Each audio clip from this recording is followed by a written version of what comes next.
Actually, see, one of the problems is when we keep raising the question, for instance, how can you even distinguish the religious from the secular when we don't know what their properties are in India?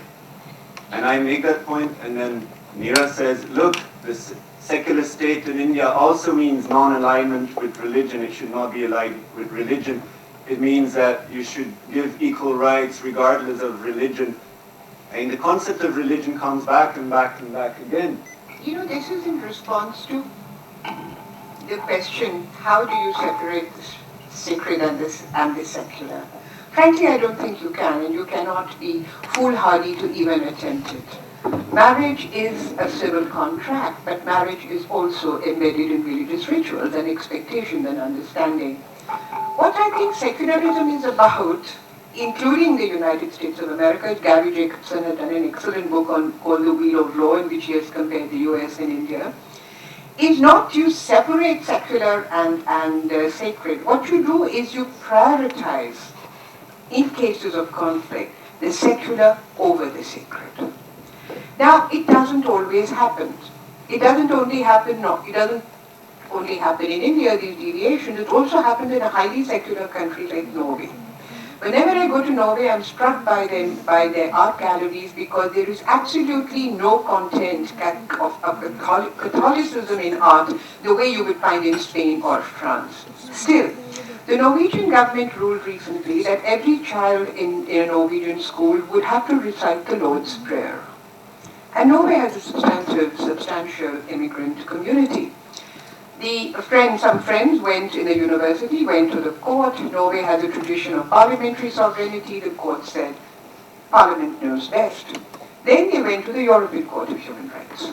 And the European Court of Human Rights said, you cannot do this because education is secular. You cannot subordinate education to religious rituals. So the issue is not really, but in cases of conflict, that if there is a conflict between, say, gender justice and personal laws, gender justice, the abstract conception of justice, will prevail. It doesn't. It is something that is still being fought for.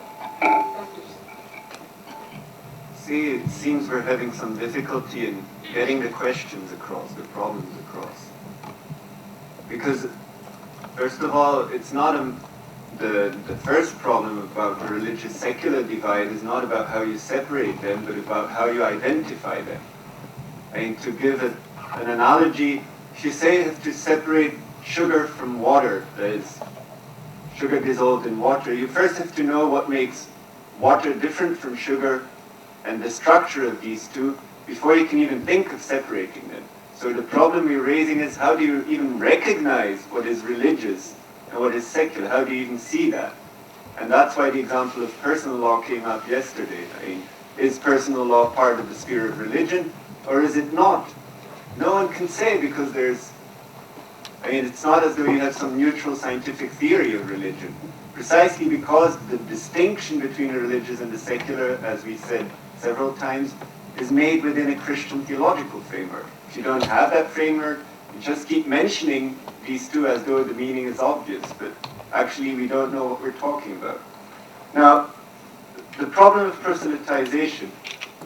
See, of course, Hindu traditions, Buddhist traditions, all traditions spread in some way. But why call that proselytization? And scientific theories have also spread. Philosophical schools have spread in ancient Rome, ancient Greece. People changed from one to the other. So, and of course, if you want to use it very vaguely, but then the problem that we're trying to raise is, see, in India, when there's conflicts over proselytization or conversion, it's not about how Hindu traditions have spread or Buddhist traditions have spread. Apparently, many Hindus have problems when Islam or Christianity convert people from Hindu traditions or Jain traditions or other traditions. So that's what we want to look at. Now, the claim we made is there's a very deep problem there for any theory of the secular state or of the neutral state. So you can conceive of state neutrality in whatever way you want to. You can call it principal distance or equidistance or neutrality or separation. Doesn't matter. The problem remains. I'll put it very simply and briefly. See, one group of traditions claims, to put it in terms of a logic of one sentence, they say no religion is false because they think truth predicates are not applicable to religion. They don't see religions as statements about the world or traditions as statements about the world. They see them as ancestral practices that don't need justification in beliefs that are passed on. So they claim, if you want to put it in one sentence, no religion is false.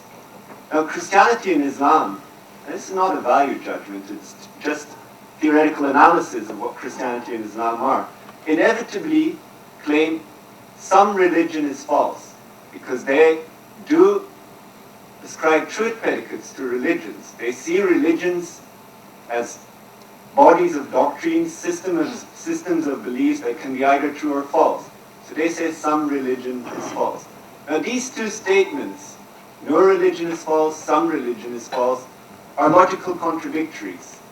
And they cannot both be true at the same time, and they cannot both be false at the same time.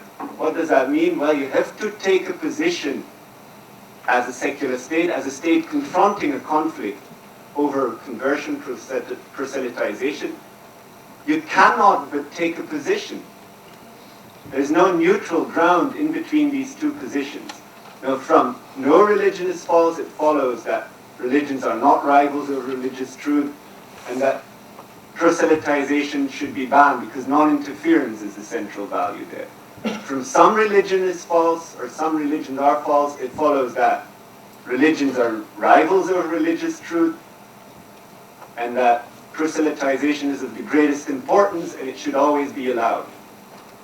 Now, the point that we keep trying to make is any state cannot be neutral there, and inevitably it will end up privileging one of the two parties, and that will lead to violence against the other side.